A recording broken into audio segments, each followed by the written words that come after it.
Web 3.0 holds insane potential to completely revolutionize the internet as we know it. There are new applications coming onto the scene on a daily basis, new ecosystems popping up all the time, and with all the new users flocking into the space, this has presented a huge need for cross-chain solutions. So if you're just watching this video and you have no idea what that is, that's okay. I'm going to explain everything you need to know and why this is such a massive trend that you have to pay attention to. I'm also going to talk about some projects that you need to watch out for in this space because there's a ton of upside potential for people who get on these trends early and understand exactly what's happening. So I'm going to talk about that as a blockchain developer who works with this technology on a daily basis. So if you're new around here, hey, I'm Gregory, and on this channel, I turn you into a blockchain master.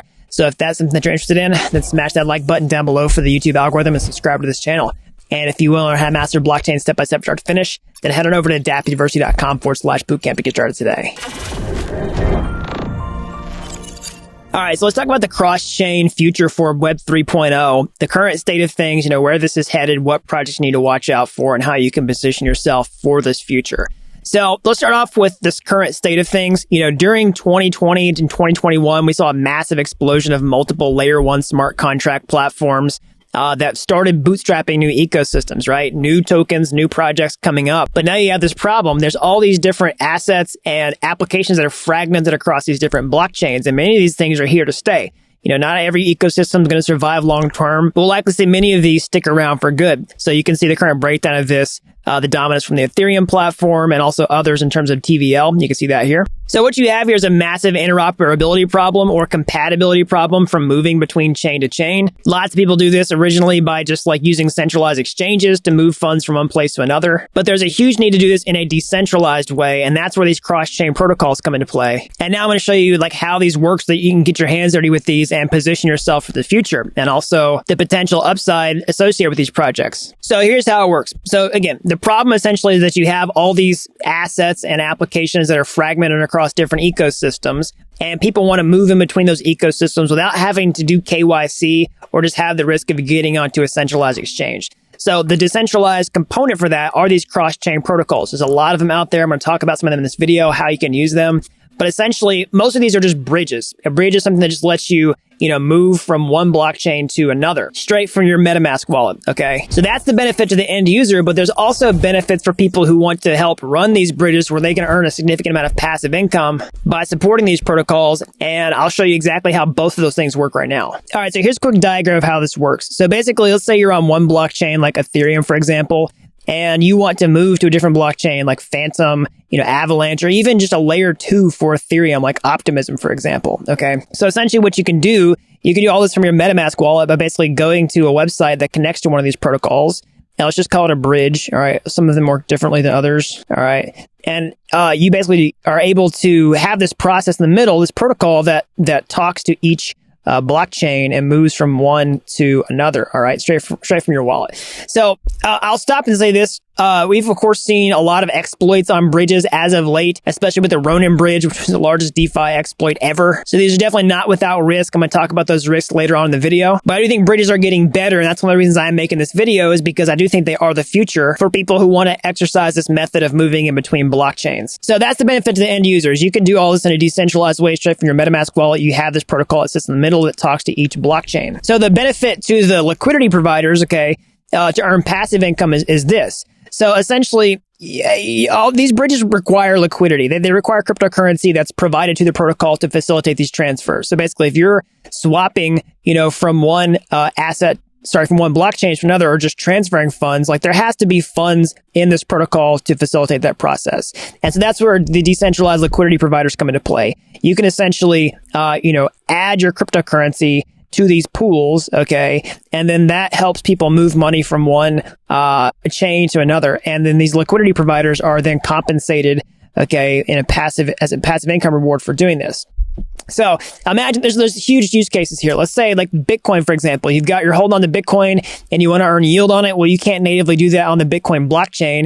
You can't necessarily do it inside your, centralized exchange portfolio account. So you could take it and, supply it to one of these bridges. Again, not financial advice. There's definitely risks associated with this. I'm going to talk about that at the end of the video. But it's a perfect use case for Bitcoin that you're holding on to for the long term, or any other crypto for that matter. And so that's where the other big incentive comes into play for people who want to, provide these protocols. And in many cases, a lot of these protocols also are paying out users rewards in their own particular tokens that are associated with these. So you can earn, passive income natively paid out in the cryptocurrency that you're holding, but also additional rewards by tokens issued by these protocols. All right, so let's talk about some projects to watch out for in this space. So an early player in this game is definitely Thorchain. Okay, they have their Rune token associated with it. You can think about Thorchain kind of like a Uniswap that is like multi-chain. Okay, you basically can go to their website and you can just swap, just like Uniswap, but you can, do that in between chains. Think about like a DEX, but, cross-chain. And you can see that Thorchain adoption is taking off quite a bit. You can see the monthly volume for March has hit $2 billion. You can see the trend over time. This is a huge spike upward. So we're definitely seeing demand for this type of stuff that can't be ignored. All right, so now I want to talk about another project in this space that is quickly gaining steam, and that's Stargate Finance. Okay, so it's welcome to the omni-chain future. So this is one that I actually discovered with my own app. Okay, so on BlockSite. I was actually watching the inflows to some of these projects, and you can see that Stargate Finance has had quite a bit of inflows over the past several days, and that's actually what tipped me off to this and watching the Stargate token appreciation price rather quickly. So it's not like a sponsored video from Stargate or anything like that. It's just a project that I discovered this way that I've been keeping my eye on in this space. So, but if you do want to check out BlockSite, you can check out the link down in the description below, because this is a super critical tool that I use for my own research for finding new projects before other people. All right, so what exactly is it and how can you use it? Okay, so basically, it's a fully composable liquidity transfer protocol that lives at the heart of omni-chain DeFi. So we're kind of changes from vocabulary words from multi-chain to omni-chain. And we don't see the word bridge here, but that's kind of what it does, okay? So what can you do? You can transfer assets one-to-one from a chain, just like a bridge. Let's say you want to move assets from one to the other without swapping. You can do that. You can provide to liquidity pools, just like I was talking about before, to earn passive income, to help support the protocol. In addition to that, you can farm tokens to get their STG token. That's the one I was just talking about a minute ago. And you can also then turn and restake those tokens to earn a governance token, so additional benefits for doing that. So how is Stargate, different? How is it unique? What's its unique value proposition from maybe some of the other cross-chain solutions out there? So this is the first project built off of Layer 0. Okay, so Layer 0 is a unique protocol in and of itself. Okay, so you can read more about Layer 0 on the layer0.network website if you want to. And so this is definitely a project to keep an eye out on the space, because this is one that I think could also have its own token as well in the future. Of course, there's no guarantees. I believe there's actually a change of website documentation here, because you can see in their ultralight node documentation and economic fees, it says Layer 0 for developing the messaging protocol. UA can pay in the native token at the source chain, example, Ethereum token. I'm pretty sure this used to say also the 0 tokens. I don't totally quote me on that, but there's also some Easter eggs inside the documentation here. Pay in ZRO if false user pays the protocol fee and native token. So we don't know for sure if this token's going to launch at some point or how you could potentially earn it, but definitely want to keep an eye on for sure. Of course, not financial advice. I'm telling you to buy these cryptocurrencies. Stargate has their own STG token, but these are both projects that are, starting to gain quite a bit of traction in this space.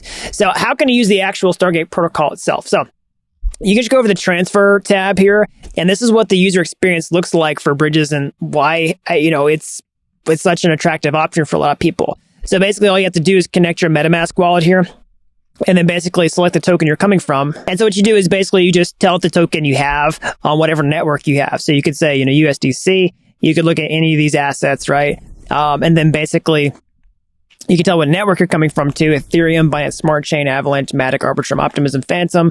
All right. And then you tell it where you want to go. So you can use this as a bridge to get to an Ethereum layer 2, like Arbitrum or Optimism. You can use it to get to a different EVM compatible blockchain like Avalanche, Binance Smart Chain, or a side chain of any kind, right? And then basically you tell the token that you want to get to. So you could swap it to a different one. All right. You could do USDC, USDT, STG, right?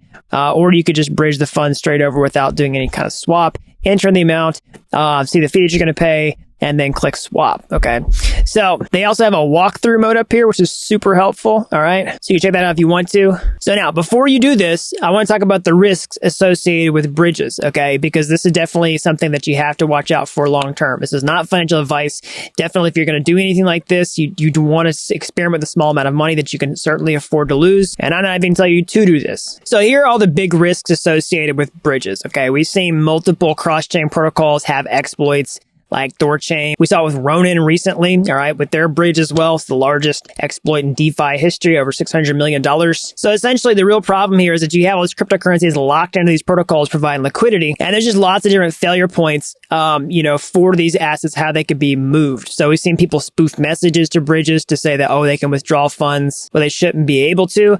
I mean, in full defense, we're seeing these type of things with smart contracts for DeFi applications. We've seen smart contracts get hacked. None of this stuff is 100% safe. I don't want to put forth the illusion for that, but I do think these have a strong future and they can get better over time. Every time one of these exploits happens, that we take learnings from that and try to improve the problem for the future. And even though some of these exploits taking place, a lot of these projects have bounced back, and we saw what happened with Thorchain, and their, volume is continuing to increase despite what's happened here. Because at the end of the day, I think there's a huge need for this stuff so that we can navigate this multi-chain world, especially as layer 2s come onto the scene and have to get, on and off of each layer in this sort of modular blockchain, paradigm. And that's ultimately the problem that these solves. And now the other risk for you as an end user is basically a potential vulnerability in transferring, funds in between these protocols. This is all early stuff. So if you're going to mess around with any of this, you always have to be careful in what kind of money you experiment with, that you can, afford to, lose that if something were to happen. All right. So that's an overview of cross-chain technology, where all this stuff is headed. So this is a huge trend. Again, there's a ton of upside potential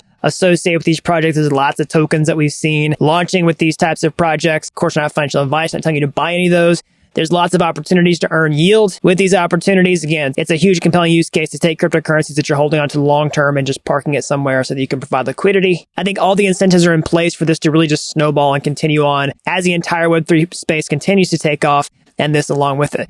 So that's all I got for today. As always, smash that like button down below for the YouTube algorithm. Subscribe to this channel if you haven't already. That really helps the videos out so the more people learn about blockchain. And if you're as fast at this technology as I am, you want to get your hands dirty,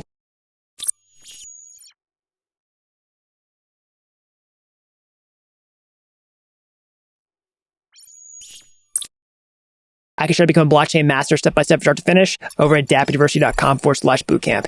You don't have to be an expert to get started today. I've helped people with zero coding experience become real-world blockchain developers in a matter of months. So that's all I've got. Until next time, thanks for watching Dapp University.